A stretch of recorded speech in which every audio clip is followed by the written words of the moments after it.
a escuchar.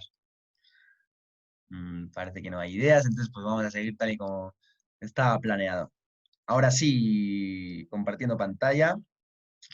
Entonces, para mí es importante, empezando este taller, tener en cuenta una cosa, y es también en qué momento de la historia estamos, ahora más que nunca, reconocer, por lo menos nosotros, yo reconozco que estamos en un mundo que está en crisis.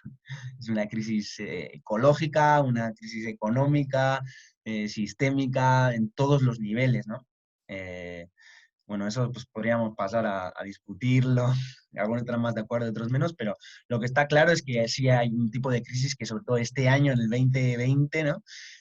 También crisis sanitaria y social, y va a venir una crisis económica grande que estamos ya viviendo, y es casi innegable, ¿no? Antes pues, había algunas personas que lo negaban, pero ahora cada vez menos personas niegan que en el sistema en el que estamos todavía, ¿no? Y estábamos, pues es un sistema que está de alguna manera caduco, ¿no? Y degenerativo que se está como cayendo, ¿no? Es como esa sensación de que todo se está rompiendo.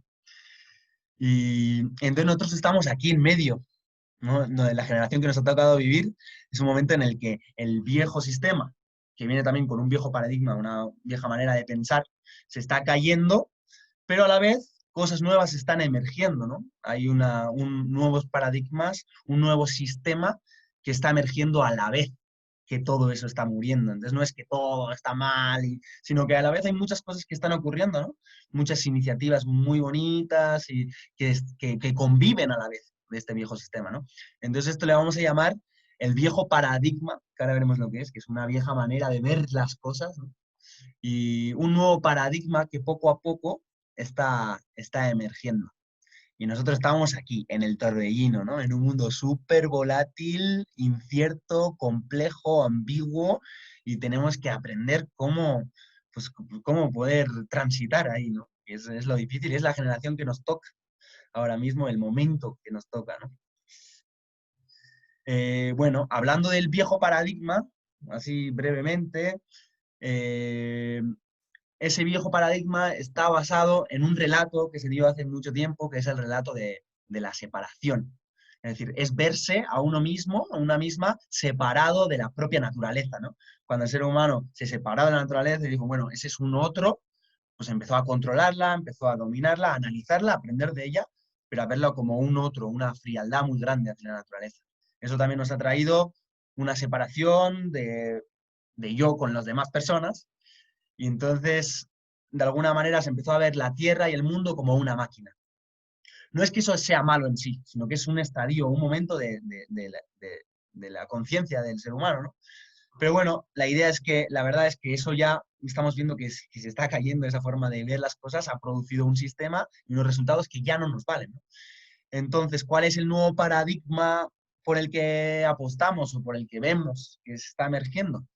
Es un relato que le llaman del reencuentro, un relato del reencuentro o del interser, ¿no? Que es de ya no estamos separados de la naturaleza, sino que ya nos vemos como seres interconectados con la propia naturaleza, incluso parte de la naturaleza, ¿no? Y de interconexión con la naturaleza, con las demás personas y con todo, en un mundo que está vivo, ¿no?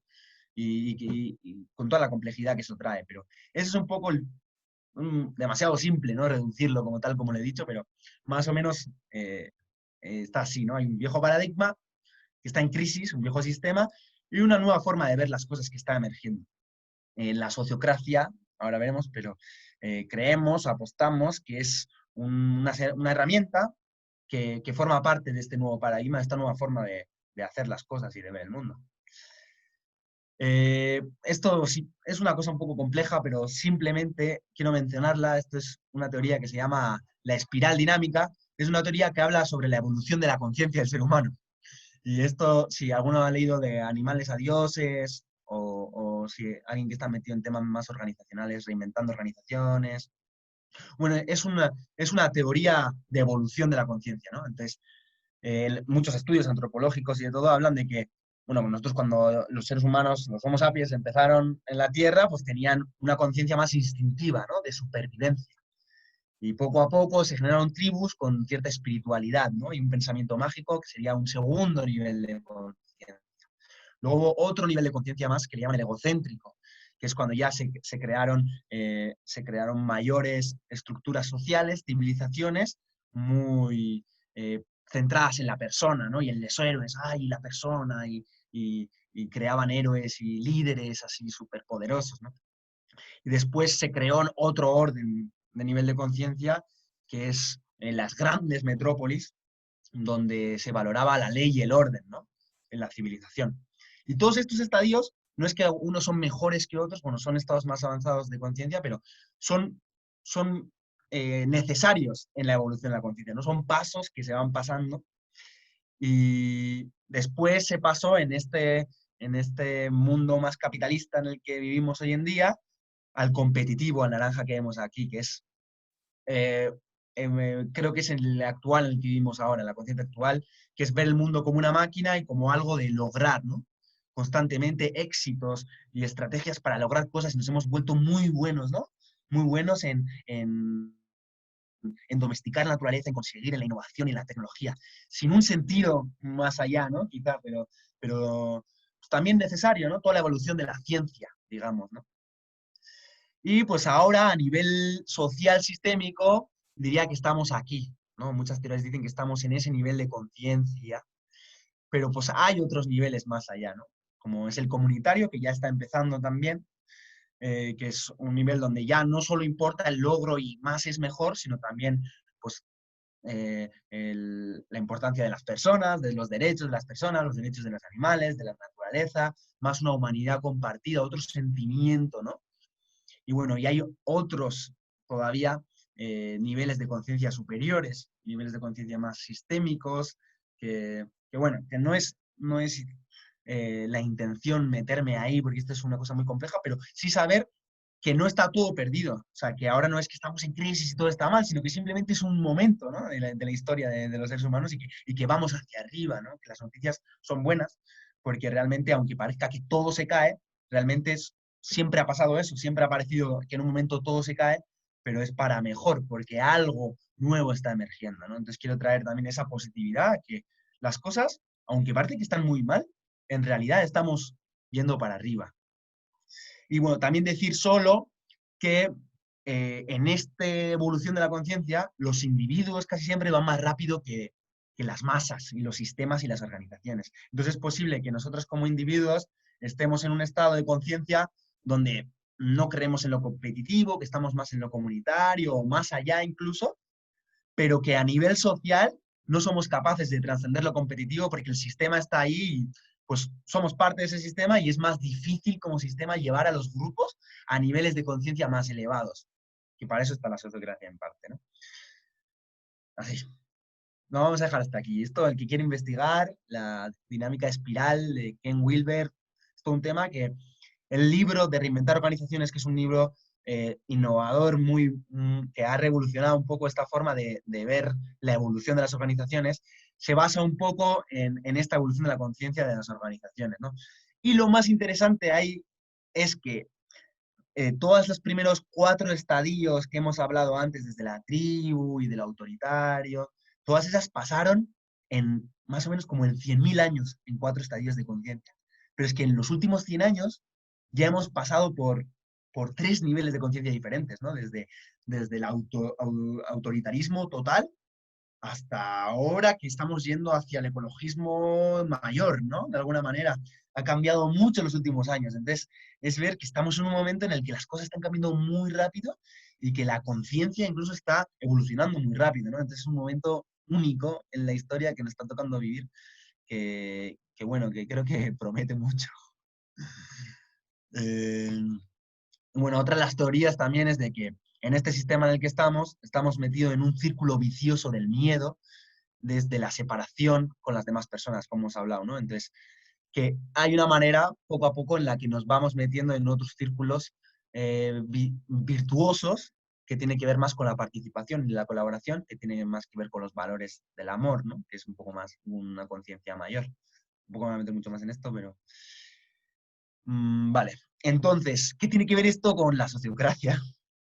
Y es que en el estado de conciencia en el que hemos estado hasta ahora como sistema y en el que seguimos estando aún, es que vemos a las organizaciones bueno, ya en el tema más organizacional, porque está la economía y muchos aspectos, pero en tema organizacional, es que hemos visto las organizaciones como máquinas, ¿no? Como, como cosas inhumanas que podemos mejorar y podemos optimizar, pero no las estamos viendo como parte de la vida, ¿no? Entonces, de alguna manera, las hemos vuelto muy eficientes en algunas cosas, pero poco a poco se están quedando obsoletas para los objetivos que hoy en día tenemos como sociedad, ¿no? Pues nos estamos cargando el mundo, la gente no está contenta en los sitios donde trabaja, ya se vive en lugares o en los vecindarios, incluso en las zonas más comunitarios, cada vez más inhumanos, todo más centralizado, casi no dependemos de los otros, entonces hay una mayor infelicidad en muchas cosas, ¿no? Entonces, esa forma de ver las organizaciones como máquinas se está cayendo de alguna manera, ¿no? Entonces, hacia donde apostamos, hacia donde vamos, es a ver las organizaciones como vivas, como sistemas vivos. Ahora veremos lo que significa eso ya a nivel más práctico. Pero a nivel teórico fundamental es ver las organizaciones como sistemas vivos que somos. Que organizaciones al final estamos hechos de personas y las personas somos seres vivos que somos parte de la naturaleza. Entonces, parece loco que no lo hubiéramos pensado así, pero realmente no están así diseñadas las estructuras organizacionales, ¿no? Entonces, bueno, hasta aquí ha sido corto pero intenso. Esto es así como lo más abstracto, el contexto más filosófico de lo que estamos hablando. Ahora vamos a ir hacia lo más concreto. Entonces, si tienen preguntas, apúntenselas, o reacciones, o lo que sea, opiniones, porque ahora vamos a hablar un poquito más y luego va a haber un rato, ¿vale? Pero ahora quiero que respiremos un momento para integrar esto, a lo que cada una le haya llegado.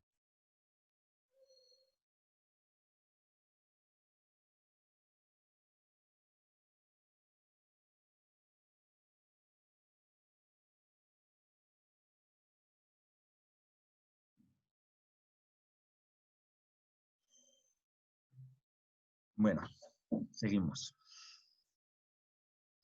Entonces, ¿qué tiene que ver esto con la sociocracia? ¿Qué es la sociocracia? A ver, Miquel, que te enrollas ahí en tantas cosas.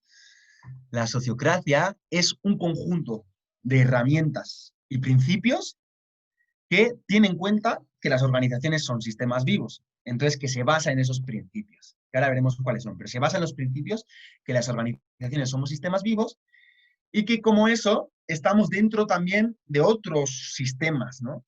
Y que vivimos en un mundo complejo que no se puede predecir. Esa ilusión de que podemos predecir y controlar el futuro y la vida es una ilusión, porque el mundo es tan complejo que no podemos predecirlo. Entonces, como sistemas vivos, lo único que podemos hacer es gestionar el presente en el que estamos, pero nunca controlar las cosas, ¿no? Entonces, la sociocracia también tiene en cuenta que vivimos y somos conscientes que vivimos en un mundo complejo que no sabemos lo que pasar, que el día de mañana puede haber una pandemia, puede haber un terremoto, puede haber una catástrofe natural, lo que sea, y que no podemos controlarlo, ¿no? Lo que podemos hacer es estar preparadas para que eso suceda, ¿no? O para poder gestionar eso y ser lo más fluidos posibles, ¿no? O más alineados con la vida posibles para poder transitar estos lugares. Y también que la eficacia y la equidad son posibles las dos juntas, ¿no? Entonces, la sociocracia es una herramienta que es positiva, que cree en el cambio, que cree en que las cosas se pueden hacer de una manera mejor. Perdón, me fui. Aquí.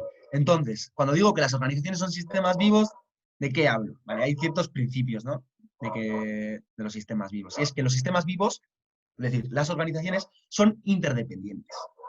Es decir, estamos conectados con tanto con nosotras mismas, todos los individuos que están dentro de la organización están súper conectados y cuanto más conectados estén, mejor, porque es un principio de los sistemas vivos, es decir, cuando más podamos ayudarnos unos de otros, cuando más podamos colaborar, cuando más conexión haya dentro de la propia organización, mejor.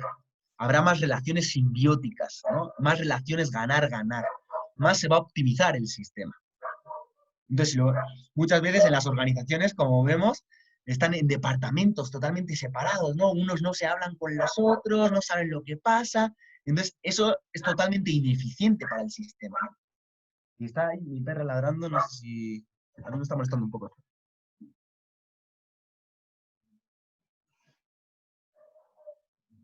Entonces, que los sistemas vivos son interdependientes, pero no solo dentro de la propia organización, sino también hacia afuera. Son interdependientes hacia lo que pasa. Es decir, no, no nuestra organización y cerrada y ya. No, en tu organización le afecta tanto la economía como la naturaleza, como otras organizaciones, como todo lo que pasa afuera, ¿no? Entonces, cuando más conectadas estemos también con lo de fuera, mejor. También tienen en cuenta los sistemas vivos que las organizaciones tienen un principio de autoorganización. Es decir, no necesitamos controlar a las personas y a los grupos, crear muchos procesos y muchas reglas para tenerlos controlados y que trabajen. ¿No? Si es que nosotros como sistemas vivos, como personas que somos, ya estamos hechos para la organización, para, o sea, para nuestra propia autonomía, ¿no? Para sacar lo mejor de nosotros mismos. Estamos hechos para, para trascender, para vivir, para sobrevivir, ¿no? Entonces, los que trabajan en educación, también autogestionada por ahí, pues cuando más libertad también das a los estudiantes para que se organicen, para que gestionen su propio aprendizaje, eso es dar autonomía y confiar en la autonomía y en la autogestión de los grupos, que sí podemos autogestionarnos. Está dentro de nosotros, aunque hayamos creído que no, hay que controlar a tus empleados y tenerlos... No, nosotros estamos hechos para autoorganizarnos. Entonces, si ponemos el contexto para que eso suceda, va a suceder. Otra de las cosas es que los sistemas vivos de por sí en la naturaleza, tanto nosotros como otros animales o plantas, otros sistemas vivos, están descentralizados, ¿no? Se descentralizan mayor en menor medida, pero su organización no es totalmente piramidal, sino que se organiza en diferentes nodos. Entonces da autonomía hacia en las cosas en las que son buenos esos nodos, ¿no? De alguna manera. Es como que no necesitamos que alguien en el centro mande y controle todo lo que pasa fuera, sino que las partes de fuera, las descentralizadas, son capaces de trabajar por ellas mismas. Bueno, ha sido un poco complejo, pero ahora iremos viendo más lo concreto. Y que también toma en cuenta que las organizaciones son dinámicas, los sistemas vivos son dinámicos, es decir, están en constante cambio. No podemos vivir en la ilusión de que todo va a seguir igual constantemente y hacer siempre las cosas de la misma manera, porque la naturaleza está en cambio. El río siempre fluye. Nosotros estamos en constante cambio todo el rato. Entonces, nuestras organizaciones tienen que favorecer el cambio. No podemos querer mantener las cosas tal y como están. No, simplemente no funciona porque es que no está alineada con lo que somos realmente, ¿no? Un sistema vivo es dinámico constantemente. Entonces nosotros, como organizaciones, como grupos, tenemos que estar en constante cambio y tener procesos y dinámicas que nos ayuden a cambiar con el contexto, con el entorno en el que estamos. Y así una mayor adaptación a cualquier cosa que pase, ¿no? La innovación también es eso, es al final ser dinámico y poder reaccionar de forma más óptima a los estímulos de afuera, ¿no? A las necesidades que salen fuera. Al final eso es la innovación también, ¿no? Entonces, la sociocracia propone unos principios y unas prácticas, unas herramientas que están alineadas con estos sistemas vivos, es más eficaz y equitativo. Y otra cosa de la que hemos visto, porque la sociocracia funciona, es que la gente está más feliz. Cuando tomas en cuenta a las personas dentro de una organización, cuando creas procesos que son más efectivos y generan mayor calidad de vida también, ¿no? Y cada vez que aplicamos la sociocracia en algún lado, al final, aparte de ser más efectivo, la gente está más feliz también en un entorno mucho más humano. Y eso todos los que trabajamos en sociocracia lo vemos. Entonces, cuando digo que es eficaz y equitativa, ¿qué es?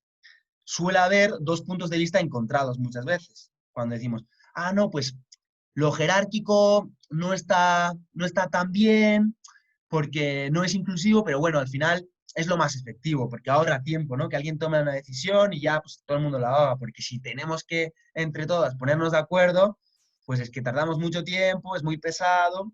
Pero bueno, los sistemas igualitarios también porque son inclusivos, porque los jerárquicos, entonces hay como dos, o uno o lo otro, ¿no? Como si fuera una polaridad, pero en realidad es que no tiene por qué ser una polaridad, ¿no? La sociocracia es una herramienta en la que es efectiva también, ahorra tiempo y a la vez es inclusiva. Entonces agarra las dos cosas, ¿no? Es una, de lo bueno que tiene lo jerárquico y lo bueno que tiene lo igualitario para hacer algo que es inclusivo y efectivo, las dos cosas. Por eso es algo natural que cuando lo metemos, lo incorporamos en nuestros equipos, nos gusta, cuando lo manejamos bien, porque es tanto efectivo como inclusivo, ¿no? Y bueno, pues la sociocracia pues nace de estos principios, o estas esencias que hemos hablado de los sistemas vivos, pero va hasta lo concreto, tiene herramientas y procesos para todo. Por eso es bastante amplio, que en este taller no lo vamos a ver, evidentemente, porque es algo más que pues, hay que meterse, hay que clavarse más en eso para entenderlo. Pero bueno, por ejemplo, podemos ver que uno de los principios de los sistemas vivos es el dinamismo que hemos hablado, ¿no? Que todo está en constante cambio. Entonces, uno de los principios que seguimos en sociocracia es que siempre que sea suficientemente seguro, lo intentamos, es decir, se favorece el cambio, ¿no? Es algo que decimos, ¿suficientemente seguro para intentarlo? Sí, pues lo hacemos. Entonces es una forma de actuar en la organización en la que siempre se favorece la acción y el cambio, porque sabemos que está alineado con el dinamismo, ¿no? Y que tenemos que estar en constante cambio. Y para eso tenemos una herramienta concreta de toma de decisiones, ¿no? Y para favorecer que las decisiones se toman y de una forma inclusiva, utilizamos el consentimiento. Ahora lo veremos más profundamente, pero es que una decisión va para adelante siempre que no haya objeciones. Es decir, no tenemos por qué estar todas las personas de acuerdo en cómo se va a hacer, pero si es suficientemente bueno y nadie tiene una objeción, es decir, un rechazo total hacia eso que se va a hacer, se hace, aunque no estemos todos de acuerdo. Entonces, eso hace que sea ágil y que a la vez sea inclusivo, ¿no? Ahora veremos más concretamente eso. Entonces, voy a parar de... He hablado mucho. Voy a parar de compartir pantalla. Entonces, ahora me gustaría escucharlas a ustedes, tanto preguntas que tengan como alguna reflexión ahí que les haya venido.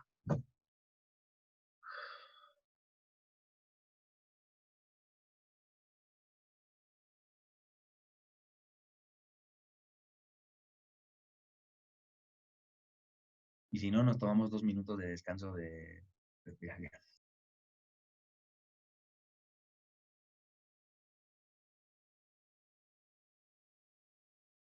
Pues a mí sí me gustaría preguntar algo, no sé si lo vas a profundizar más adelante, pero en esto del ahorro de tiempo, se me hace difícil pensar en algo que sea inclusivo y que a la vez te dé esto de ahorrar el tiempo. Pues, pues sí, se hace difícil porque es como una polaridad, es como una ilusión de que sea imposible hacerlo, ¿no? De alguna manera, pero la sociocracia, eh, pues ahora veremos más concretamente cómo, pero sí trae esa agilidad en las decisiones que al final hace que sea también más efectivo. Eh, a veces sí se va más lento en algunos procesos, como que tomas más tiempo en hacer algo, pero ese algo acaba ahorrándote tiempo también a la vez, porque eh, acabas honrando también la sabiduría del grupo que hace que no tengas que estar tomando las mismas decisiones una y otra vez. También hay claridad, por ejemplo, en los acuerdos y en los procesos, que al final hace que todo, que esté más claro qué es lo que tiene que hacer cada persona y el grupo, ¿no? Ahora pues hay un proceso de toma de acuerdos, por ejemplo, que todo queda mucho más claro en cómo se tiene que hacer. Entonces, aunque hayamos gastado más tiempo en crear un acuerdo, claro y con sentido entre todas y todos, luego no tenemos por qué estar tomando decisiones constantemente al respecto, ¿no? Sino a veces ir más lento durante un tiempo es ir más rápido. A mí me gustaría, Nora, si tienes como algo que decir a esa pregunta. Pues según ha hecho la pregunta, me venían como dos cosas que creo que son claves respecto a cómo ahorramos el tiempo. Una de ellas es que trabajamos fuera de las reuniones. O sea, eso quiere decir que nos reunimos simplemente para tomar decisiones juntas y juntos o para informar sobre ciertas cosas, pero todo lo demás se hace fuera de la reunión.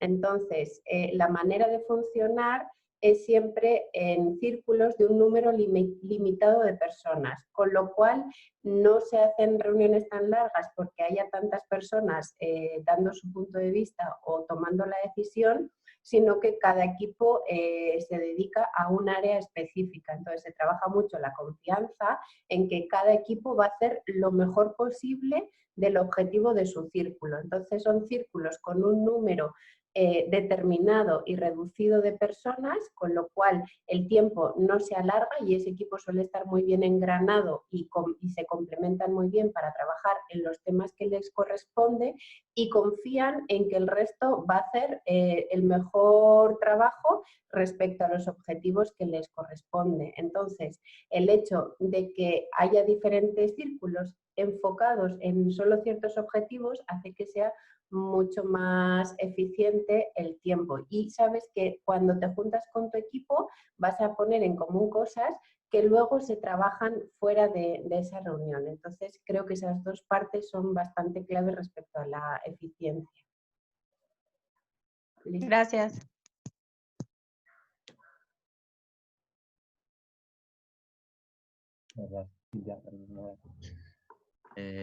¿Alguien más que tenga una pregunta? Porque así las preguntas sí dan mucho valor luego, porque una cosa es lo que diga yo según lo que a mí me parezca y otra como la necesidad que hay en el grupo de saber.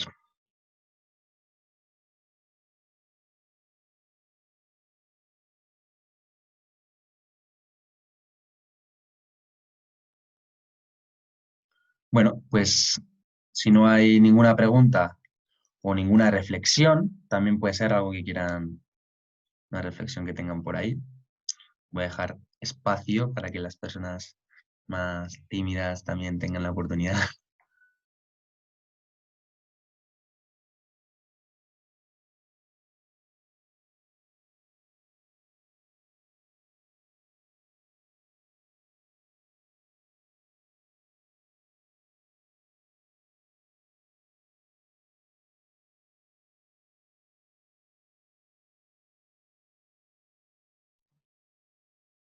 Pues entonces seguimos. Vamos a seguir y luego ya si se les ocurren más preguntas, pues ya en la siguiente ronda. ¿Vale? Vamos a ir ahora hacia lo concreto. Pero voy a compartir pantalla. Bueno, vamos a ver ahora unas herramientas concretas de sociocracia, así básicas, que hay más, pero en las que se basa un poco los procesos y estructura de la sociocracia. 4 herramientas.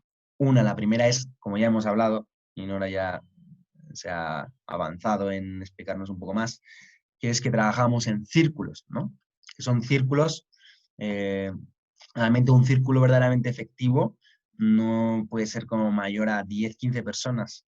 Bueno, eso también se ha hablado mucho, pero es porque los seres humanos no somos capaces de mantener una conexión suficientemente íntima y grande en círculos mucho mayores, ¿no?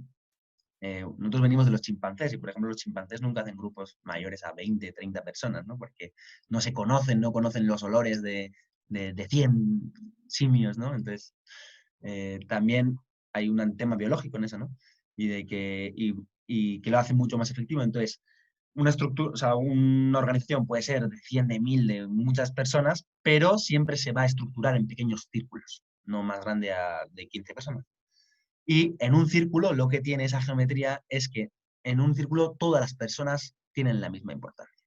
Que no quiere decir que todas las personas sean iguales, ¿no? Evidentemente no somos todas iguales, pero sí que en un círculo determinado con unas funciones y unos objetivos determinados, todos tenemos la misma importancia para hablar, para opinar y para crear en colectivo, ¿no? Otra de las cosas, otra de las herramientas es la toma de decisiones, ¿no? Cómo se hacen las tomas de decisiones en la sociocracia, que antes ya hemos hablado un poco, que es el consentimiento, que no es una votación, que no es un consenso tampoco, y no es que todos tengamos que estar de acuerdo, sino es como un híbrido donde se trata de que se tome una decisión que es la mejor decisión que el grupo puede tomar, ¿no? Donde la sabiduría colectiva puede emerger. Ahora veremos cuál es ese proceso.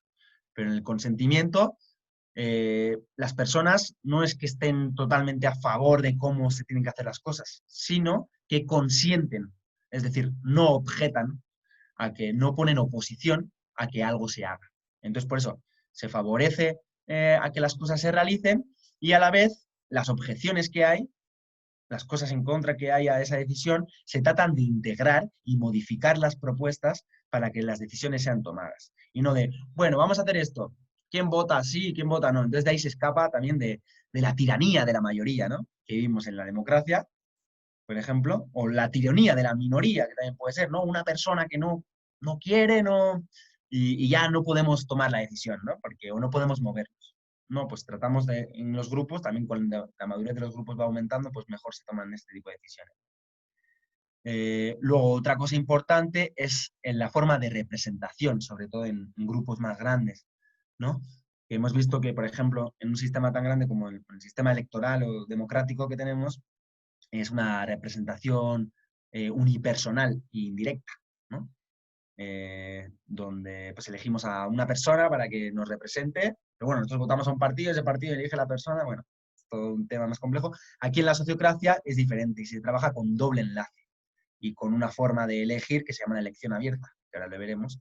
Y ese doble enlace lo que hace es, uno, que no se concentre el poder en una persona, cuando estamos dando el poder a una persona de representarnos en otros círculos, por ejemplo, sino que todos los círculos están enlazados por un doble enlace, ¿no? Donde una de las personas es la persona coordinadora y la otra la persona representante, y donde así la información fluye tanto de arriba a abajo como de abajo a arriba. Ahora vamos a ver más concretamente. Y otra, que ya hemos hablado un poco, es los roles, ¿no? Cómo nosotros decidimos quién hace qué. Por ejemplo, Nora, que es la coordinadora, por ahora, como ha dicho bien antes, de sociocracia práctica, porque la elegimos una elección abierta donde podríamos haber elegido a cualquier otra persona. Muchas personas pensaron que Nora podría ser una buena persona que representara ese rol, y al final entre todos se hizo una propuesta y consentimos que Nora podía ser la coordinadora, siempre por un tiempo limitado para que no se concentre el poder, ¿no? Y también bajo retroalimentación, donde le diremos a Nora cómo lo ha hecho, ¿no? Cómo ha representado ya ese rol. Entonces esas son las 4 herramientas básicas. En cuanto a la estructura, pues ya hemos visto que se estructura con círculos, donde siempre hay un círculo general, digamos que es el círculo donde hay un mayor flujo de información en los diferentes círculos. Es decir, digamos que una organización empieza con un círculo general, ¿no? Pero cuando vemos que hay ciertas tareas específicas que se están haciendo constantemente y que las traemos a las reuniones del círculo general y que muchas veces no tienen mucho que ver con otras personas que están en el círculo general, podemos decidir crear un círculo más específico, ¿no? Entonces va de círculo de un enfoque más amplio a foco más específico. Por ejemplo, las finanzas, un círculo de finanzas o de gestión de recursos, ¿no? Entonces, del círculo general podemos crear un subcírculo más específico para que se traten los temas de las finanzas. Entonces, otras personas se dedicarán solo a ese tema y tendrán total autonomía y total dominio sobre las finanzas. Siempre que el círculo general haya decidido cuánto de autonomía tiene, ¿no? Pero la idea es que tenga mucha autonomía sobre un tema específico. Es diferente a tener que el círculo general tenga que decidir qué es lo que se hace en un círculo de más abajo. Es decir, los círculos específicos toman la decisión sobre su respectivo dominio. Puede haber un círculo operativo, o un círculo, si es una panadería, puede haber un círculo del horno, y ellos ocupan todos los temas del horno y ellos deciden, ellos tienen la autonomía y la autogestión para el tema del horno, y otros el tema del reparto de los panes, por ejemplo, y es otro círculo diferente donde tienen otras dinámicas y otras cosas que toman en cuenta, ¿no? Pero así es como vamos descentralizando la organización a subcírculos más específicos donde puedan hacer el trabajo con mayor libertad, mayor autonomía y mayor sabiduría, seguramente, ¿no? Dando confianza a los diferentes círculos. Entonces, más o menos así se estructura. Entonces, eso, el poder, las decisiones también se van descentralizando a círculos más específicos que tomen y trabajen esas decisiones, ¿no? Entonces, una organización sociocrática tendría esta pinta, ¿no? Sí, por círculos y cada vez más, como unas células, ¿no? Que si lo vemos, tiene mucho sentido, si somos sistema vivo, ustedes pueden ver aquí una organización creada desde una perspectiva o un estadio de conciencia que ve a las organizaciones como máquinas, ¿no? Vemos a la persona gerente ahí arriba, en un cuadrado, luego presidente, luego secretaría, y es como una cascada, ¿no? De arriba a abajo. En la sociocracia es un flujo tanto de arriba a abajo como de abajo a arriba, ¿no? Y también por círculos. Y la información fluye por los diferentes lugares con estos dobles enlaces. Y la información va desde abajo hasta arriba, arriba abajo. Lo que favorece tanto la innovación como la adaptación, como el sentido de pertenencia de la organización, como diferentes cosas. Entonces por ejemplo, bueno, no me va a matar por poner esta imagen, yo creo, porque es de 2019, ha cambiado bastante. Esto es Sociocracy for All, que es la organización a la que pertenecemos. Nosotros estamos en un círculo más específico, que es Sociocracia Práctica, que es Sociocracy for All, pero en español, que está aquí, que ahora ya ha cambiado bastante la cosa, ¿no? Pero bueno, digamos que en este círculo estamos nosotros y tenemos total autonomía. Yo este taller que hemos hecho, los de Sociocracy for All lo saben porque ha llegado la información a ellos, pero no les hemos tenido que preguntar a nadie del círculo general o de cualquier otro lado permiso para hacer este taller, ¿no? Nosotros tenemos la autonomía en nuestro propio círculo para hacer lo que buenamente queramos dentro de nuestros objetivos y de nuestra visión como organización. Entonces, el doble enlace, como hemos hablado, es esa forma de representación que asegura el flujo de información y lo equitativo, ¿no? Entonces, cada círculo, imagínate que hay un círculo general y un subcírculo de finanzas, ¿no? Entonces, este círculo de finanzas elegirían, de forma de elección abierta, unos roles. Dentro de esos roles, en el doble enlace, elegimos una persona coordinadora y una persona representante.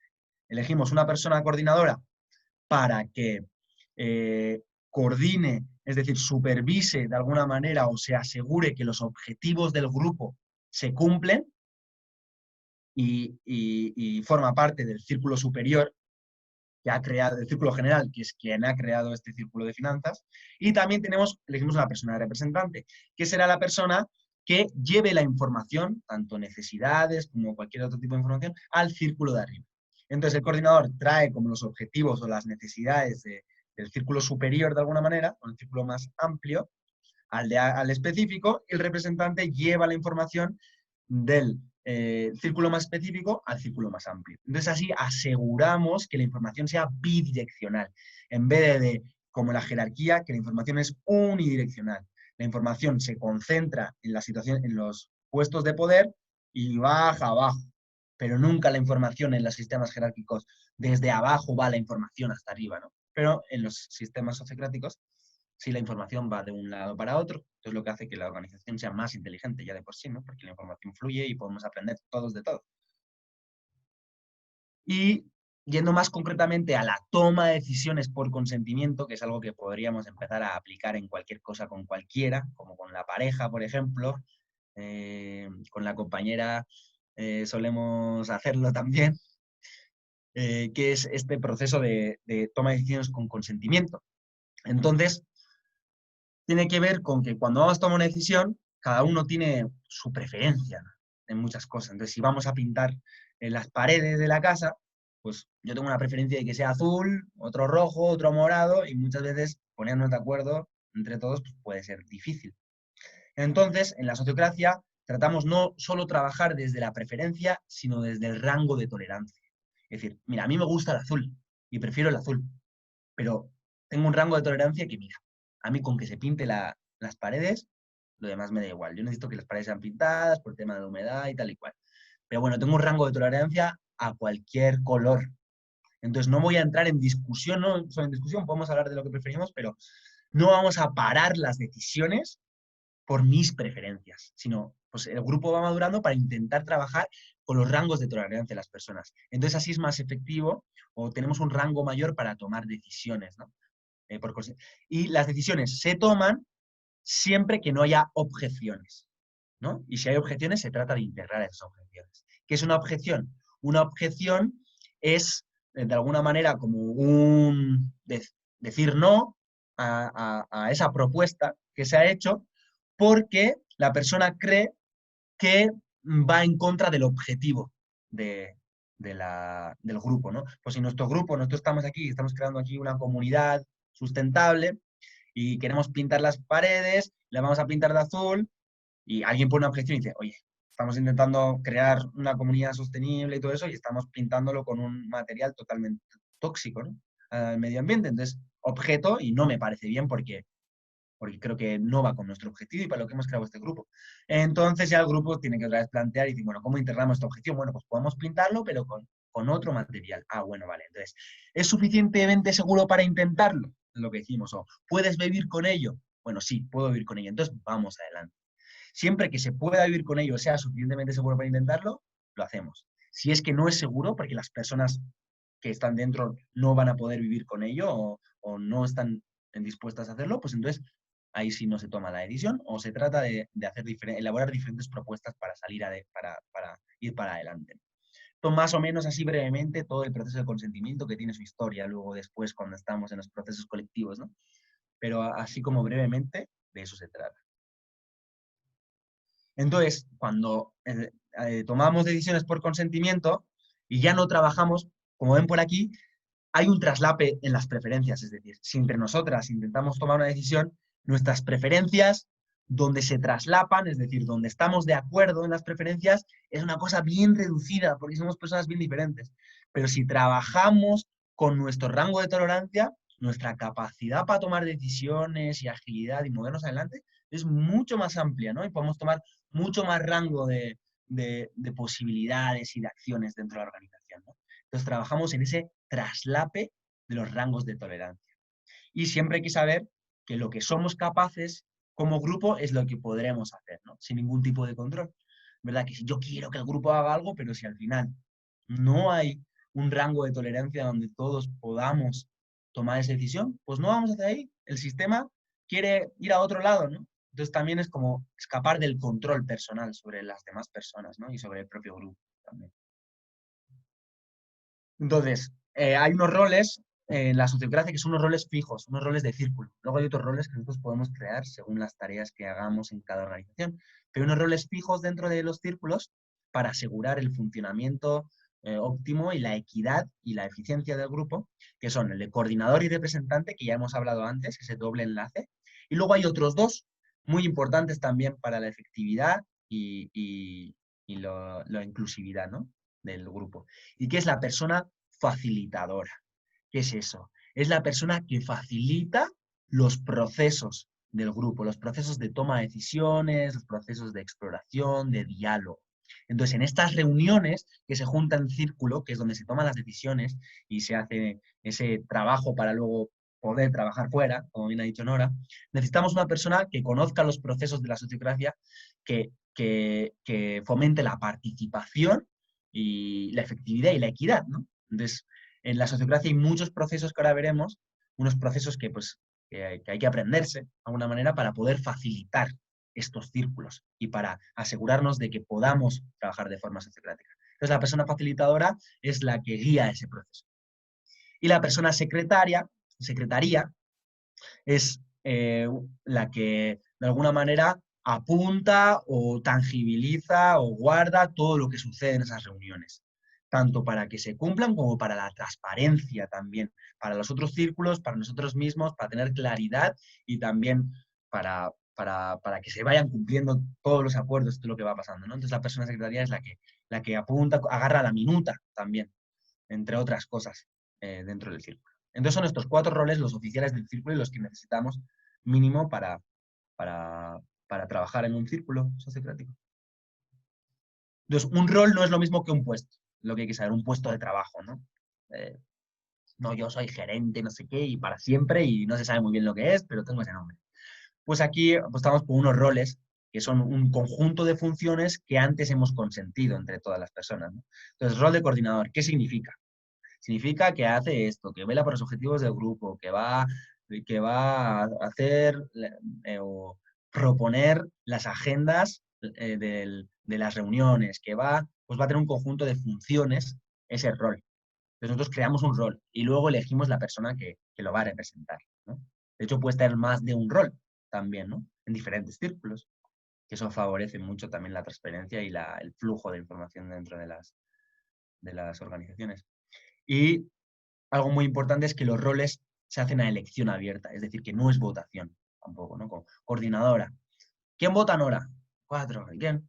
no, sino más bien es un proceso donde cada persona escribe cuál cree que es la persona que mejor va a representar este puesto y de alguna manera pues, lo explica o lo justifica, ¿no? No, pues creo que no, ahora porque tal, está muy comprometido. Y no es que yo me propongo, ¿no? Como, yo quiero ser coordinador, porque muchas veces las personas que se proponen son las personas con más habilidades carismáticas y del liderazgo tradicional, ¿no? Sino no, otra vez vamos a la sabiduría del grupo. Cada persona hace una nominación y el por qué. Después de escuchar todas las personas a quien han nominado y todo, volvemos a hacer una ronda por si quieres cambiar después de escuchar a todas las demás personas, ¿no?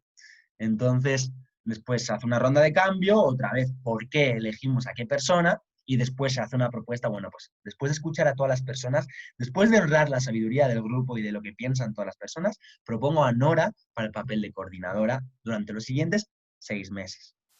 ¿Hay consentimiento? ¿Hay alguna objeción? Si hay una objeción, se trata de integrar esa objeción, se puede cambiar de persona o las funciones del rol o incluso el plazo de, bueno, sí, pero como ella pues es nueva en la organización, mejor podemos poner un plazo de 3 meses, por si acaso, para que sea más seguro y en 3 meses lo vemos si tiene sentido que siga o cambiamos. Bueno, vale. Entonces, sí, así aceptamos, consentimos, sí, seguimos adelante, no la coordinadora. Vale. Y que también el rol es dinámico, ¿no? Tiene un plazo. Las personas tanto las personas van cambiando el rol como el propio rol cambia, porque a veces un rol era válido ayer y hoy ya no es válido. Oye, tenemos un rol de hacedora de magdalenas, de muffins, que ya no necesitamos, porque ya nadie come muffins, entonces ese rol, ¿para qué está? Pierde tiempo, vale, pues lo quitamos. O lo modificamos, ya no hace muffins, hace tartas, porque ahora comemos tartas. Entonces, el rol va cambiando y las personas dentro del rol también va cambiando. Porque si no, esas estructuras fijas que siguen durante años con los mismos roles y mismas cosas, al final no es dinámico, ¿no? No es dinámico. Y que también están sujetos a retroalimentación, súper importante, ¿no? Tanto el rol como la persona. A la persona le vamos a dar retroalimentación de cómo pues representó ese rol y a Nora se le dará una retroalimentación sobre su rol como coordinadora. Entonces, de esa manera también la persona aprende y todos también pues, podemos de alguna manera decir, ¿no? Tanto lo que nos ha molestado como lo que nos ha gustado de esa persona, genera conexión entre las personas y bueno, pues muchos otros beneficios que se van viendo en el camino. Luego, también decir que una estructura sociocrática, cualquier estructura realmente organizacional de cualquier tipo, es un sistema de acuerdos.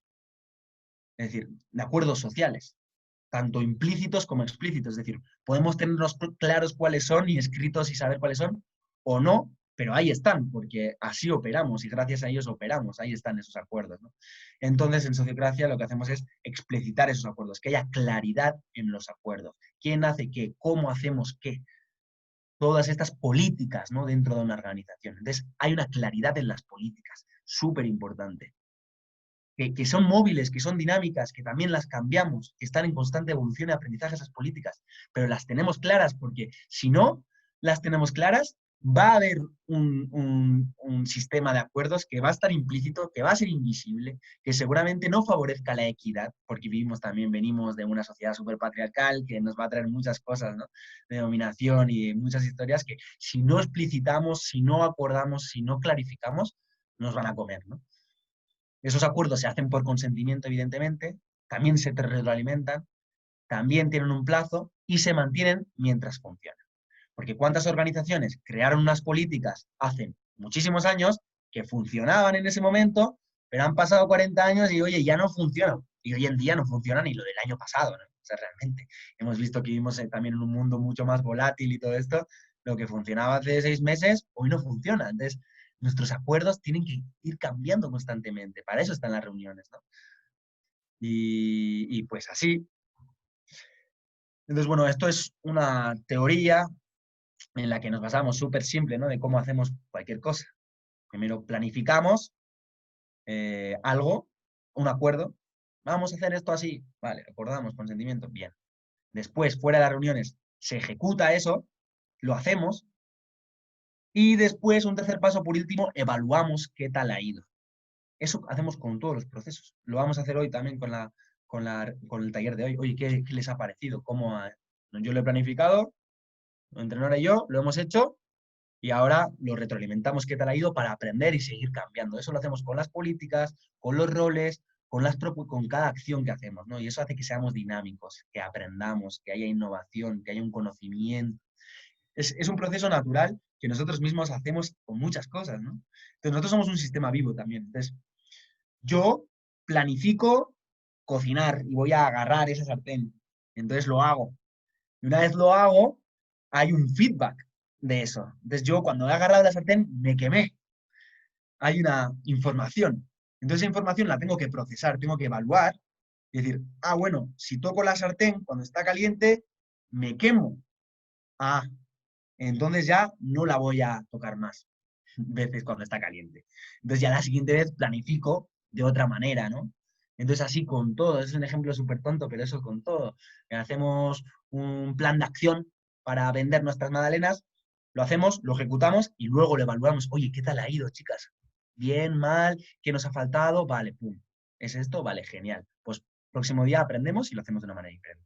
Un proceso súper básico, súper importante, que no se suele hacer o algunos sí, otros no, ¿no? En organizaciones o en grupos cuando trabajamos colectivamente. Y bueno, al final la sociocracia tiene procesos como no vamos a explicarlo ahora, ni es momento de aprenderlo, pero es para que vean que la sociocracia tiene procesos establecidos que siempre pueden ser cambiantes, pero para decidir las cosas, para planificar las reuniones. Entonces es un conjunto de procesos que la persona facilitadora guía al grupo por ahí, ¿no? Para tomar acuerdos, para crear planes, para hacer propuestas, para elegir roles, para crear políticas. Entonces, esos son procesos que es importante aprender para poder aplicar la sociedad. Que es ya lo concreto, ¿no? De todo esto. ¿Vale? ¿Cómo lo hacemos? ¿Vale? Muy bonito todo esto que dices, Miquel, todos vamos a estar felices y efectivos trabajando. Pero bueno, hay que dominar ciertos procesos, ¿no? Que no es lo único, luego hay muchas cosas socioemocionales, ¿no? Y relacionales entre nosotros que otro taller para eso, otros miles. Pero sí, la sociocracia tiene estos procesos súper concretos para hacer las reuniones, para tomar decisiones y todo. Y eso, al final, procesos de elección de roles, de toma de decisiones por consentimiento, cómo elaborar una propuesta de forma colectiva, ¿no? Como, oye, hay una necesidad, tenemos que ir a vender magdalenas. ¿Cómo lo vamos a hacer? Vamos a hacer una propuesta de forma colectiva. La persona facilitadora guía ese proceso, son procesos muy interesantes de cómo guiar al grupo para hacer cosas colectivamente. Y bueno, hasta aquí por ahora. Nos quedan 25 minutos para acabar. Hay algo más por ahí que comentar, pero me gustaría escucharlas. Si tienen primero alguna pregunta, una ronda de preguntas aclaratorias.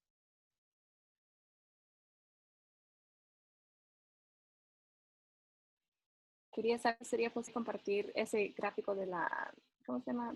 Del formato de la reunión, como por correo, algo así, para que después lo podamos ver con más tiempo. Bien, si quieres, te puedo mandar también la presentación en general, y eso es una foto que yo, o sea, es una foto, es un gráfico que está puesto ahí. Entonces paso la presentación, listo. Va. Ahora les voy a pedir el correo, si quieren ir poniéndolo ya, pero ahora les voy a pedir un momento para que todo el mundo ponga el correo en el chat y ahí luego les mandamos toda la información.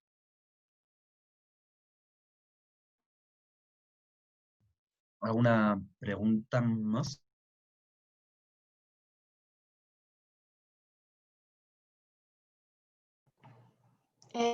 A mí me gustaría saber, así por todo lo que estoy escuchando, que me hace completo sentido y que de pronto me pienso en esta todavía entorno tan estructurado, tan jerárquico. O sea, ¿cuál ha sido a lo mejor como la parte más difícil o la barrera más grande a superar, digamos?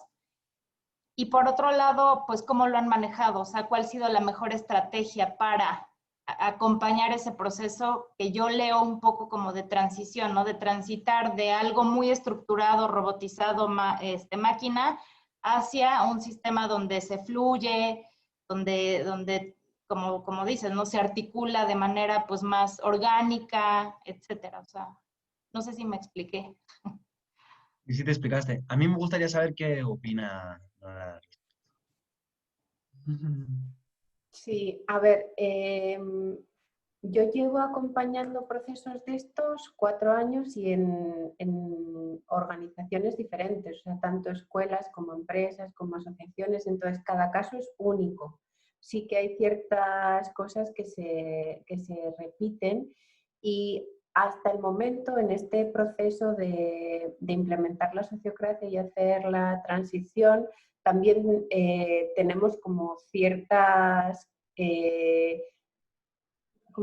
puntos que todas las personas que somos consultores o consultoras compartimos, ¿no? Que por un lado es que el cambio no es inmediato, no se realiza de la noche a la mañana, entonces hay que contar con ello para tener esa resiliencia de saber que, bueno, que va a ser un proceso y que para que se pueda dar tienes que tener al grupo en general convencido de que quiere un cambio. O sea, haber escuchado sus necesidades y que dentro de esas necesidades esté una necesidad de equidad profunda, porque si no realmente pues tal vez les funciona bien lo que están haciendo. Entonces tiene que ser un grupo al que no le esté funcionando cómo están operando y necesiten un cambio real y que parta de ellos esa necesidad. Entonces los primeros pasos es escuchar y si dentro de esas necesidades existe una necesidad de equidad, una necesidad de transparencia y una necesidad de eficiencia, pues lógicamente ya sí se puede proponer este modelo. Y otra de las cosas que es importante es que la información llegue a la vez, si no a todos, al mayor número de personas posibles. Porque si no, empieza a haber como gente jugando a una cosa y gente jugando a otra diferente y puede haber choques, incluso un rechazo antes de intentar probar el juego nuevo, puede haber incluso un rechazo porque no se ha entendido en qué consistía. Entonces es importante desde el principio que las personas comprendan al menos el panorama general, como decía Miquel, luego se puede ir entrando en los detalles, pero sí que sepan cuál va a ser el cambio y en qué va a beneficiar y a mejorar si hacemos ese intento. Entonces, he tenido diferentes experiencias en relación a que grandes empresas deciden coaches de un equipo o de un departamento en concreto hacer el cambio solo en ese departamento, porque sienten que aunque toda la empresa o la jerarquía más alta no cambie, el hecho de que un círculo o un departamento cambie ya es suficiente, porque va a mejorar la vida de esas personas en su equipo de trabajo y que lo otro se lo plantean más a largo plazo.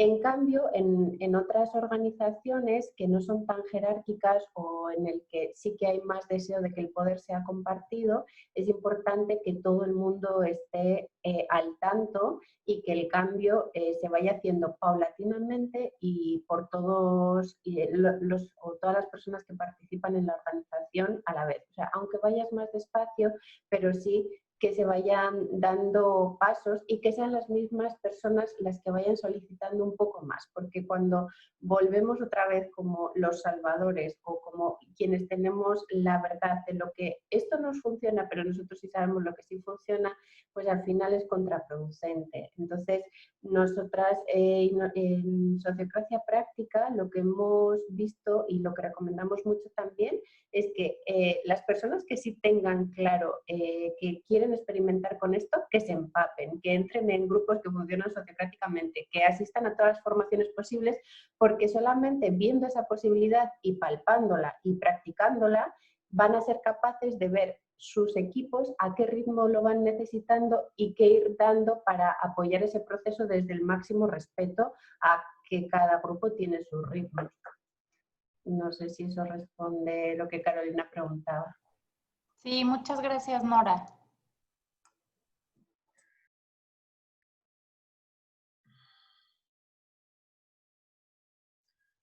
A ¿Alguna más que tenga alguna pregunta?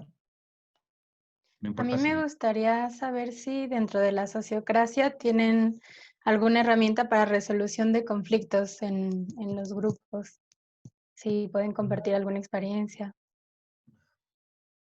¿No la otra vez quieres compartir? Vale, es que ese tema me No tiene mucha encanta. experiencia.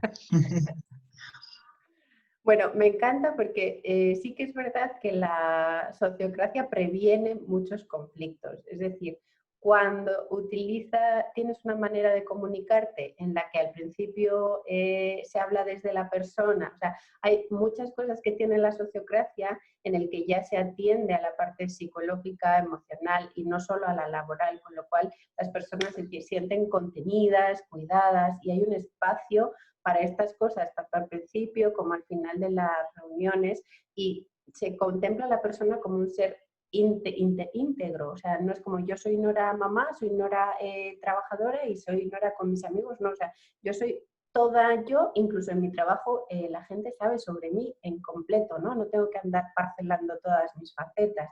Entonces, eso ayuda, como decía Miquel, a que nuestras dinámicas de trabajo sean pues, creativas, emocionantes, en las que te sientes unida a las demás personas, pero no queda que todavía tenemos mucho trabajo por delante y por lo menos en Sociocracy for All y Sociocracia Práctica, todas las personas que formamos parte tenemos como un interés profundo de formarnos en comunicación no violenta. Y desde que entramos en círculos, si no tenemos ya suficiente trabajo hecho, e incluso así creo que seguimos en constante formación, porque yo creo que ese es un trabajo para toda la vida, ¿no? Entonces, Sociocracy for All da formaciones y entrenamientos continuos en comunicación no violenta y nosotros como Sociocracia Práctica también lo llamamos comunicación compasiva y autoempatía, porque sentimos que, y de hecho estamos ahí metidas, incluso las personas que somos formadoras, no solo invitamos a gente de fuera a participar, sino nos estamos todo el rato alimentando y tenemos nuestros círculos de referencia porque, como decía Miquel, la vida es tan cambiante que necesitamos también estar nutriéndonos de personas que estén en esa sintonía para volver a tu centro en cada momento y etapa que se presenta. Incluso ahora en Sociocracia Práctica se ha creado un círculo concreto que se llama de comunicación compasiva y autoempatía, porque queremos que ese círculo apoye también a toda la organización en cómo ir gestionando esto, si sucede cualquier cosa, cómo podemos resolver, a quién acudir en caso de que surjan tensiones entre compañeros de un círculo y al mismo tiempo estar siempre pensando en una formación continua, porque si no es muy fácil que algo estalle con algo que se va acumulando y de repente salta por los aires. Entonces, en cuanto aparece la pequeña chispa, intentamos atenderla antes de que se vuelva un gran incendio. Listo. A mí me gustaría añadir que en esos estadios de conciencia que hemos visto antes, ¿no? Cuando ya las personas tienen una aspiración mayor y a formar grupos mucho más humanos y todo, también hay una aspiración de desarrollo personal mayor, ¿no? Y ya no es... La gente empieza a estar más conectada consigo misma también, ¿no? Quiere trabajar. Y todos estos valores asociados anteriormente a lo femenino y tan como no valorados, ¿no? En la sociedad patriarcal, que es tanto como la identificación de mis propios sentimientos, ¿no? El cuidado de las otras personas, la inclusividad de la diversidad y todo eso empiezan a ser valores y habilidades súper reconocidas también en los grupos, ¿no? Y necesarias. Ay, necesitamos formarnos en comunicación no violenta y desarrollo personal, psicológico, incluso espiritual. Esas cosas empiezan a aparecer más en las personas. Entonces, casi siempre hay personas pues que han llegado quizá antes a este tipo de ideas que otras, pero cuando en grupo empezamos a compartirlas y todo, pues todas estas prácticas también se van contagiando y la propia organización empieza a ser también una organización empática, ¿no? Entonces, que no quiere decir que haya conflicto, todo lo contrario, también se enfrenta al conflicto, ¿no? Y se ve el conflicto como transformador de personas. Y no, yo no sé todo, sino con el conflicto con la otra persona y con la inclusión de las otras necesidades, crecemos como grupo, ¿no? Entonces también tiene que ver con no solo crecemos como organización efectivamente, ¿no? Sino también como seres humanos, ¿no? Gracias. A ti.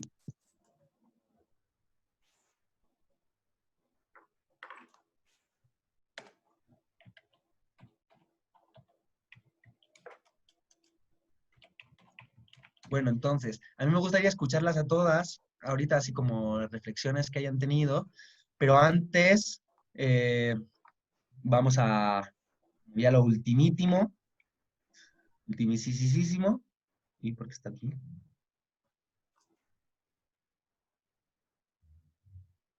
Sí, ven, ¿verdad?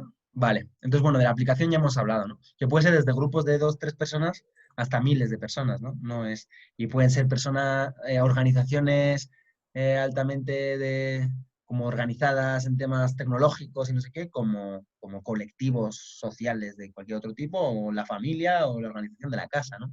Puede ser aplicado en muchos diferentes contextos. Y que siempre esa aplicación, pues es orgánica, ¿no? Y gradual, como hemos ido hablando, ¿no? De a poco. Y bueno, que la sociocracia hoy en día ya está en muchos lugares, ¿no? Tanto en las comunidades intencionales en Aldeas ha sido pues, ampliamente metida porque pues, son personas que quieren vivir tanto alineadas con la naturaleza como anhelando una forma de vivir en comunidad y de forma inclusiva, equitativa y eficaz. Entonces, como han sido muy rápidas en adaptar también organizaciones sociales y otro tipo de comunidades y cualquier tipo de empresa también, ¿no? Hay casos de todo. Bueno, comentarles que, bueno, este era un taller así introductorio. No pretendemos así que todos sepamos mucho de sociocracia con esto, pero bueno, por lo menos saber un poco de dónde viene. Pero nosotros desde Sociocracia Práctica sí ofrecemos diferentes tipos de formaciones. Hay una formación que recomiendo altamente para las personas que se quieran empezar como a involucrar en esto, que se llama PROPS, Profundización y Práctica en Sociocracia, en español, y que bueno, que son 9 sesiones de 2 horas. Yo lo hice, así es como al final acabé aquí involucrado también en Sociocracia Práctica. Garasi hizo, bueno, no hizo este, hizo otro. Y bueno, este empieza el 10 de septiembre, son 9 sesiones de 2 horas. Y es importante que nosotros tenemos como una política de precios o lo que sea, que queremos que sea también inclusiva, como la propia Sociocracia, ¿no? Entonces tenemos una escala de precios donde las personas pagan pues lo que pueden según sus necesidades y también se contemplan otros tipos de pagos y no se puede llegar ni siquiera a la escala de precios, como diferentes trueques o intercambios o pues otras maneras alternativas también de poder hacerlo para que todas las personas puedan, ¿no? Y puedan acceder a esto, que es nuestro objetivo al final. Tanto personas con muchos recursos como con menos recursos. Entonces, pues estamos abiertos a lo que propongan, pero sí con ganas de que se puedan unir a esta gran familia que es Sociocracia Práctica.